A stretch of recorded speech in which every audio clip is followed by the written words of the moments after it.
एक नेता अनेक वळणं. महाराष्ट्राच्या राजकारणात एक नाव कायम गुंजत राहिलंय, शरद पवार. 1967, वय फक्त 27, बारामतीचा हा तरुण आमदार म्हणून विधानसभेत दाखल होतो. तेव्हापासूनच ठरलं होतं हा मुलगा काहीतरी वेगळं करणार.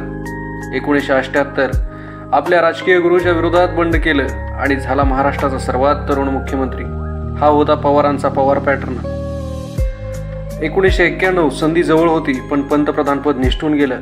पण ते थांबले नाहीत. संरक्षण मंत्री म्हणून देशासाठी उभे राहिले. 1999 परदेशी जन्मावरून त्यांनी काँग्रेस नेतृत्वाला थेट आव्हान दिलं आणि राष्ट्रवादी काँग्रेसची स्थापना केली.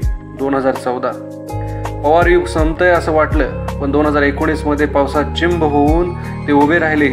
शेतकऱ्यांसोबत आणि जनतेच्या मनात पुन्हा जागा मिळवली.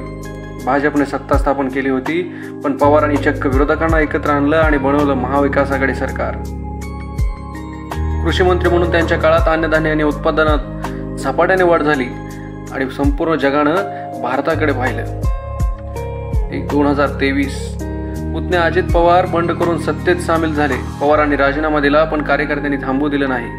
ते पुन्हा रस्त्यावर उतरले, दौऱ्यावर निघाले, लोकांशी संवाद साधला आणि तरुणांमध्ये पुन्हा जोश भरला. राजकारणात कितीही वळणं आली तरी एक गोष्ट कायम राहिली, शरद पवार एक नेता अनेक वळणं.